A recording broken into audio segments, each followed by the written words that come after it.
এইটো বৰ দুৰ্ভাগ্যজনক ঘটনা যে যি সময়ত অসমৰ মানুহ বানপানীত একেবাৰে ডুবি আছে, আনকি গুৱাহাটী মহানগৰ ৰাইজো কৃত্ৰিম বানপানীত ডুব গৈ আছে।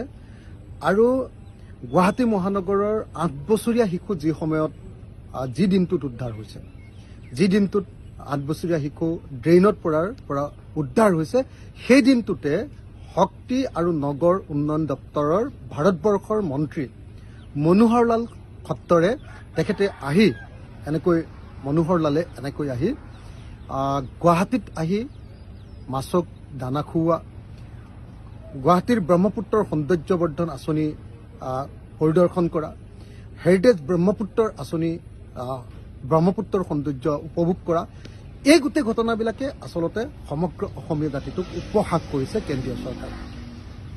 বিজেপি দল আৰু চৰকাৰ কি ধৰণে সম্পূৰ্ণৰূপে ঔপনিৱেশিক মানসিকতাৰ হয়, এই কথাটোৱে এটুকে প্ৰতিপন্ন কৰিলে যে যি সময়ত অসমৰ সমগ্ৰ মানুহ 24 লাখ মানুহ বানপানীত পৰি আছে, 30খন জিলাৰ মানুহ বানপানীত পৰি আছে, যি সময়ত আমি সকলোৱে দেখিছোঁ যে অসমৰ 78জন মানুহ বানপানীত মৃত্যু ঘটিছে, আৰু যি সময়ত গুৱাহাটীৰ এজন শিশুৱে অবিনাশ চৰকাৰ নামৰ শিশুজন মৃত্যুবৰণ কৰিছে আৰু তেওঁৰ মৃতদেহ উদ্ধাৰ হৈছে, সেই দিনটোতে আহি নগৰ পৰিক্ৰমা দপ্তৰৰ মন্ত্ৰীয়ে গুৱাহাটীৰ কৃত্ৰিম বানপানী লক্ষ্য কৰাৰ পৰিৱৰ্তে গুৱাহাটীকে ধৰি গোটেই সমগ্ৰ অসমত চলি থকা যি বানপানী, সেই বানপানী পৰিদৰ্শন কৰাৰ পৰিৱৰ্তে, বানপানীৰ পৰা অসমৰ ৰাইজক উদ্ধাৰ কৰাৰ বাৰ্তা লৈ অহাৰ পৰিৱৰ্তে আমি দেখিবলৈ পালোঁ যে ব্ৰহ্মপুত্ৰৰ সৌন্দৰ্য উপভোগ কৰিবলৈ আহিছে কেন্দ্ৰীয় মন্ত্ৰীয়ে। এইটো দুৰ্ভাগ্যজনক ঘটনা। তাৰ দুদিনমানৰ আগতে আমি দেখিছিলোঁ যে অশোক সিংঘালে যি সময়ত এই অবিনাশ চৰকাৰ নামৰ শিশুটিৰ মৃত্যু ঘটিছিলে, সেই সময়ত তেওঁ কাজিৰঙা নেশ্যনেল পাৰ্কত তেওঁ ইভিনিং ৱাক কৰি ঘূৰি ফুৰিছিলে। এই আটাইবিলাক আমি দেখিছোঁ যে বিজেপি চৰকাৰৰ সম্পূৰ্ণৰূপে এটা কলনিয়েল মাইণ্ডছেটৰ পৰা অহা দেখা পাইছোঁ, ঔপনিৱেশিক মানসিকতাৰ এক প্ৰতিফলন। এইটো বৰ দুৰ্ভাগ্যজনক ঘটনা যে বিজেপি চৰকাৰে, বিজেপি দলে আমাৰ অসমৰ বানপানীটোক একেবাৰে গুৰুত্ব দিয়া নাই।